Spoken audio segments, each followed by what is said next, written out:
Well, here we go. Trying to start our video. Top 10 2023 new to us games, but Josie, do you have a word? Sliding the cat. She's sitting on a piece of paper. Trying to slide the cat out of the way. Time for our top 10 new to us games for 2023. This has been a little overdue, and here we go. And I am Jody. Justin. And this is Josie. She is refusing to Leave. She keeps coming back. She's very needy right now. Little baby's been chasing around the house today, so she will be joining us for this video.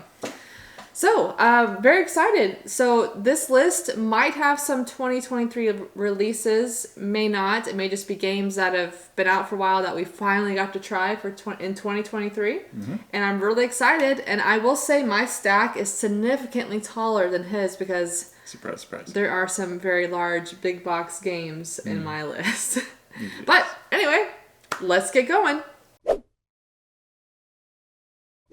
Starting off with number 10, we have this here game, Resurgence. Got to try this game, and boy, do I like it. And you have yet to try this game, but I really think you're going to like it. What really drew me to it, well, I like the aesthetic, the production. It's great, has this war feeling. A single day is all it took to end the before world. So the government's collapsed. It's a little crazy. But what's interesting with this one is there's hidden worker placement. So like you're behind your screen, you're assigning which region on the board your workers are going to. And I haven't played something like that yet, and I think you're gonna really like that. It was really entertaining. Let me see if I can get you to see the box a bit. But yeah, I really liked this game a lot. Some nice components. Yeah, it's awesome. Can't wait for you to try it. All right. Shall we move on to mine? Yes. Okay. My number 10 is going to be Earth. And there's a few reasons why this game really kind of stood out to me. Number one is just the photography art. I like art in general, but like photography is kind of like my thing that I really love. And so some of these animals and landscapes and stuff like that you see on these cards is pretty impressive. Really, really like it. And then I also like that there's not a lot of downtime because whenever somebody's playing their turn, there's also kind of a minor benefit that other people are going to take on at the same time. So I like games that don't have a ton of downtime like that, and you don't really get bored.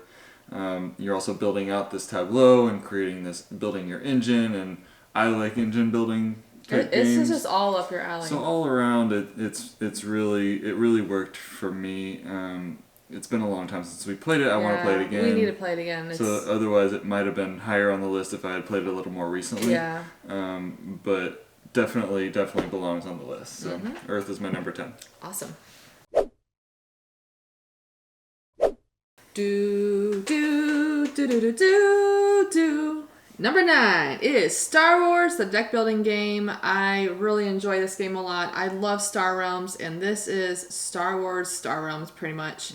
And yes, I just love this. The fate of the galaxy is in your hands. There are over 50 unique cards, and you are trying to basically take out each other's bases. And this is just an awesome 2-player game, and we need to play this a little bit more. Lately we've been playing a little bit of Star Wars Unlimited. So, but I've been wanting to get back to that. That is Star Wars deck building game. I love that game. All right. Number 9 for me is going to be Tiwanaku. And this is kind of if anybody played Windows 95's Minesweeper on the computer, this is kind of like that. And it's kind of puzzly, and it's also got kind of a South America feel, which, is kind of cool to me. It's really nice aesthetic. Really pretty game. Yeah, it's really pretty. Really pretty game. Really well done. Gives you 0 information on the back of the box. The cat. Sorry. 0 information on the back of the box, so otherwise I'd show you what's going on there. But you have this like wheel that kind of you put in the input and it tells you if it's like correct or not. Yeah. So yeah, it's a great logic deduction game. Yeah, fun stuff. Good choice. Tiwanaku. Number 8 is upside down. It is Root. I have finally played this, and I do indeed like this game. I love the gameplay. I love the production. I love the art. I love all the critters that you can play. So I've only played this a couple times, and I played as Marquis de Cat.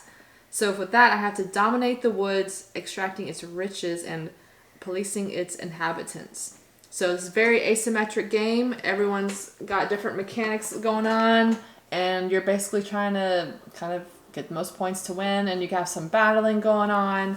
This is a fun game, and I cannot wait for you to try it as well. So I feel like I've heard that before. yeah, because I've said it multiple times.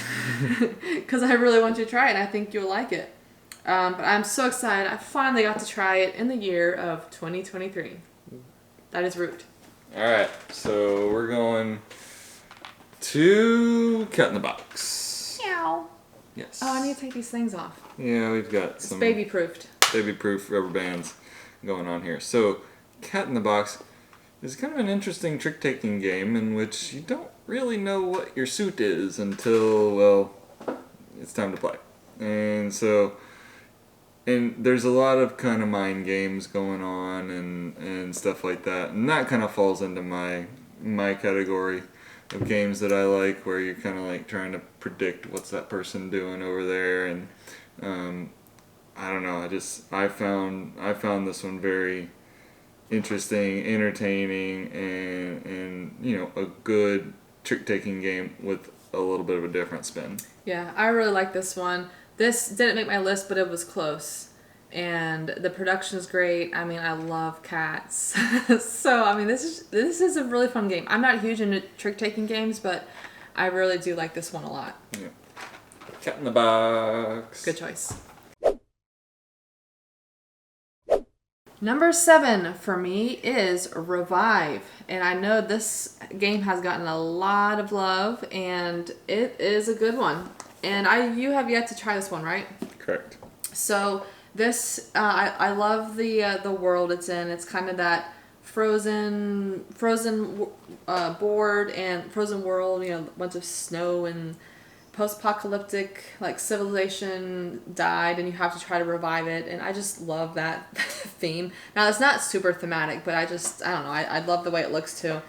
But you are going to be doing a lot of exploration, developing machines, recruiting followers to create the best civilization. And yeah, the production is great. It's crunchy. There's a lot of card play as well. You're playing cards to get stuff, and you're upgrading your own board with machines. And yes, there is a lot of exploration, flipping over tiles. Yeah, it's just a lot of goodness in this one. And you might like it, but we shall see. But that is Revive. From Aporta Games. Really like this one. Revive. Okay. I am going to move on to Everdell Farshore. Oh. And, I was a fan of Everdell. I like it. But there were some little things that kind of bug you about it from time to time. And I feel like Farshore was kind of a fix to some of those things. Yeah. So if I'm going to pick an Everdell version, original versus their new Farshore, I'm gonna reach for this one. It's a good one. It's really good. Like I said, it fixes some of those little things that really bugged you about Everdell. and I don't know. I just felt like it was really well done. It's still got that great Everdell artwork. Mm-hmm. Looks great on the board, or it looks great on the table, and just a good time. Yeah, that's a good choice. Yeah, Everdell. Yay, Everdell! Cute critters. Woo. Number 6, Turing Machine, the punch card computer. Man, I like this game. I really like logic deduction games, and this one, was just great. I've been dying to play this one again as well. You're finding the secret code using a mechanical computer that works with punch cards alone. You're going to ask the machine the right questions and find the answer before everyone else. Yeah, I am just amazed at how this game plays, and man, is it fun. We have only scratched the surface on this game, and I'm really excited. We really need to get this out Yep. soon. This is such a fun one. If you like logic deduction games, you have to try this one. It's a must. Definitely. Oh, okay. So that is my number 6, Turing Number Machine. 6. All right. So then my number 6, we're gonna see another one for a second time, or see one for a second time. This is the Star Wars deck building game. So yes, there is some crossover between Jody and me. There's a few. There's actually, surprisingly, gonna be maybe one or two more. So yeah, Star Wars deck building game. She and I both really enjoy Star Realms, that deck building game. It's very simple. This adds a Star Wars theme to it, obviously, but also a few other little twists that make it very interesting.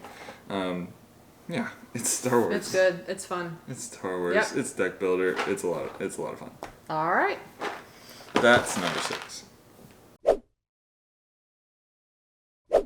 Here we go with the next one for me, and that would happen to be Earth. All for the same reasons that you already mentioned. The engine building, the really pretty photography, and the production's great. You're like stacking these wood pieces and trying to get growth.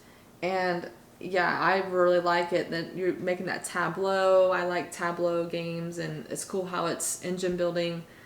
And we have all the game mats for it, so it adds, it's just pretty on pretty. Yeah. Pretty cards on a pretty mat.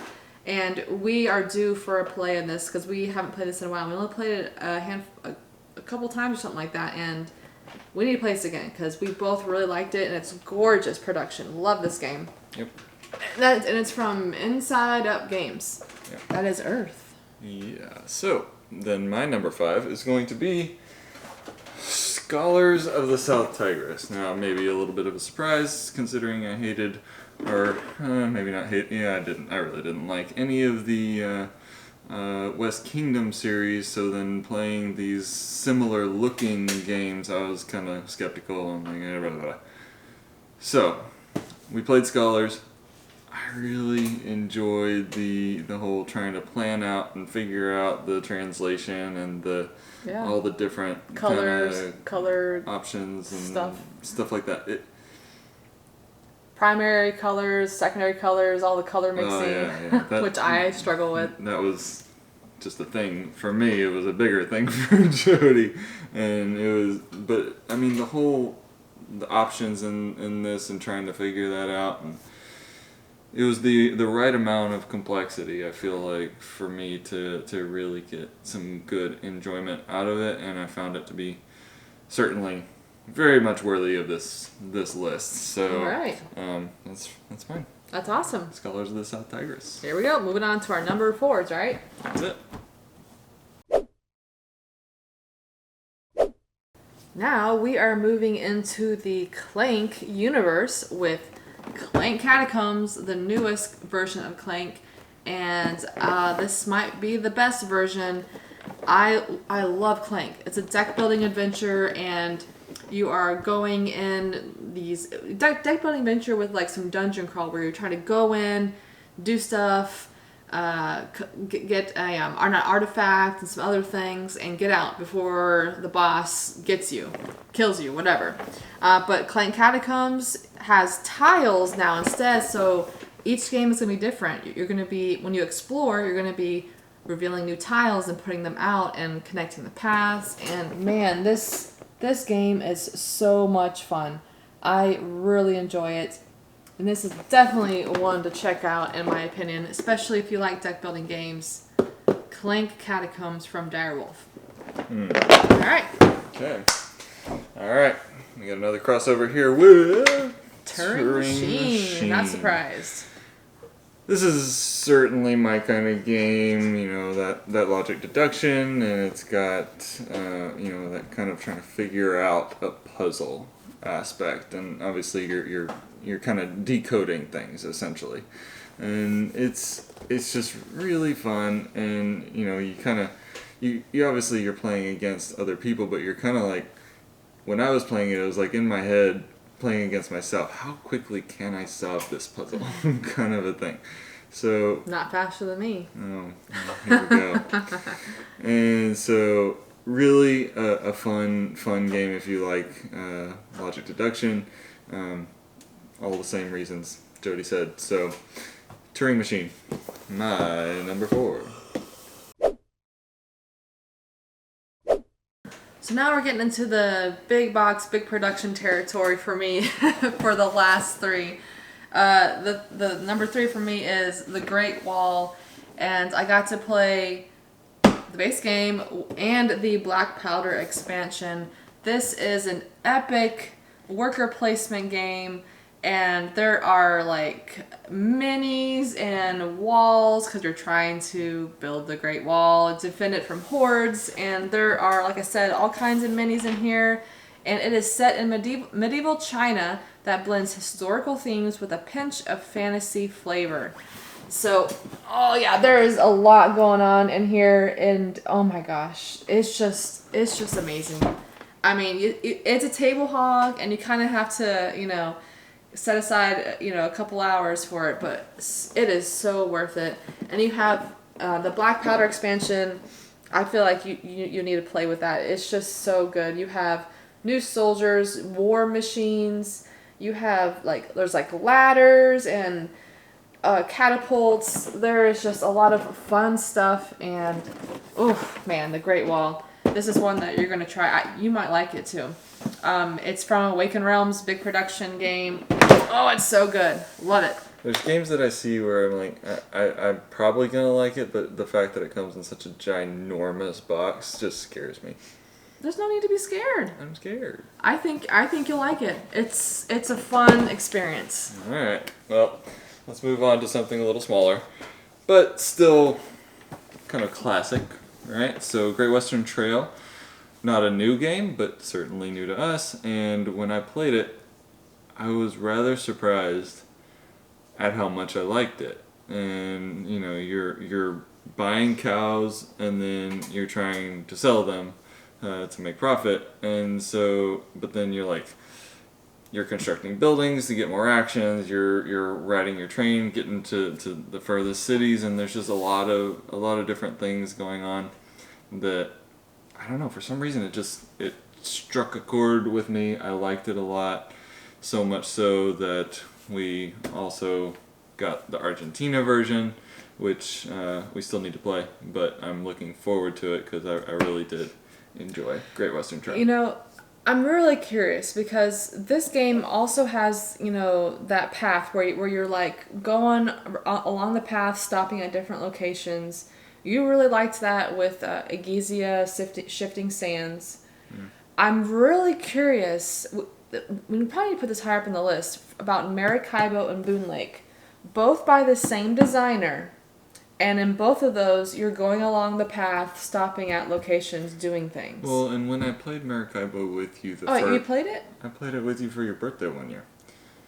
That was one years thing, ago. That was one thing you requested as a birthday present. I don't remember that. And so when I played Maracaibo, I was surprised that it wasn't terrible, and that was when I was less of a gamer. I forgot that you played it. Yeah, and so you probably would like it more now. And then Boone Lake, well, we need to try those.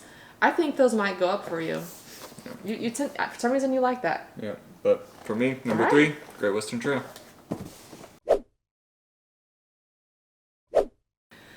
In the year of 2023, I got to play an amazing game, one which was very overdue, and it's an epic space 4X game, and that is Eclipse Second Dawn for the Galaxy. Yes, yes, yes. I love this game. It is so awesome. 4X game, so you have your, the big map in the middle, you're exploring, flipping over tiles, doing fun things. You got your spaceships that you're crafting. You can upgrade their abilities, kind of cater it to how you want the ship to be. There's combat.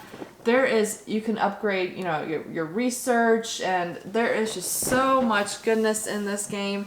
And it is surprisingly, when I played this, a lot faster than I was expecting. It's not, it says 25 minutes per player, and you know, I think the very first time I played it with some friends, we played it, and we were like, let's play it again. We played it again that same night. I remember I did not play, but I was sitting here in the same room while y'all were playing. And we were all just gushing over it and like, let's play again. And I was like, wait, y'all are done already? And yeah. So, yeah, it was like really fast.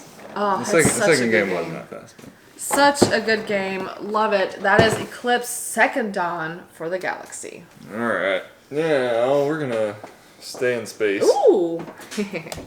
And we're going to go beyond the sun. This would be on my list, but I played it in 2022. So, when she kept telling me that I was going to need to play this game, I was like, no. And she kept telling me, oh, but it's a tech tree. It's something different. You've never played anything like this. And I was like, it scares me. And it was like, alright, whatever. You finally got me to play it, and I wanted to play again. It's so good. It was really good, and this tech tree thing was something that we hadn't done before, and it was definitely something new and interesting. Some really cool decisions to be made, and trying to upgrade your player board. And you also have the space board where you're like fighting over territories, and it's so good. Yeah, good choice. And yeah, I really enjoyed this one, so definitely deserves to be this high up on this list. Number 2. Number 1, yet another Space 4X game. Man, those are just my jam. And we have Voidfall, ladies and gentlemen, and wow, it's a beefy boy. I got the Galactic box, and I'm so glad I did. It has the awesome minis and great production. This is so much fun. I love this game. Like I said, it's a 4X game. So you're trying to, improve your civilization tracks. You're trying to go through and, get new sectors, and there's going to be some combat, and there is just so much stuff in this game. I really like how, there's different scenarios you can play. Like if you want one that has like lower aggression, you can choose that, or higher aggression. There's different maps for different player counts that you can do, and I really like that. And oh my gosh, guys, definitely you have to set up or make sure you have a lot of time to kind of set up the game, and of course for play. But I love the cards that you're playing a card and you're taking two of the 3 actions on the card, and you have different mini cards to choose from. Oh my gosh, this is such a good game. I love it. Which one out of Voidfall and Eclipse, guys, would you pick? It was tough for me, but I think Voidfall is inching out over Eclipse. But let me know. I'm curious what y'all think about that. Okay, well, I'm going to choose something a little more on Earth, or maybe a different world, or under the world. I don't know. What's dungeon crawling? I don't know where it is. We'll call it in a catacomb. I mean, that's the name of the game. Clank Catacombs, and this was on Jody's list earlier, but this for me was certainly the number 1 new to me game that I played last year. Clank is really up high for me, and Clank Catacombs, I feel like, took it to another level with the flipping out tiles and that sense of exploration. And also, in the middle of a game, a tile can rotate, and it just kind of throws a wrinkle into things. And then there's these little portals where you can kind of like jump all over the board. It's so good. I feel like they just took Clank to another level with this game, and that's why it is definitely my number 1 new to me game. So let me ask you this. For 2020. You didn't like Clank Legacy at all. You don't like Legacy games. If they came out with the Clank Catacombs Legacy No. Okay. I will not play Legacy games. I will not commit. Alright guys, so that is 20 game. Well, there's a few crossovers, but our top 10 new to us games in 2023. Which of these games would you guys pick? I mean, there are so many good games here. Let us know in the comments below which ones you liked or were interested in the most, and go ahead and like and subscribe. We appreciate the support, and we will catch you guys on the next one. Bye bye.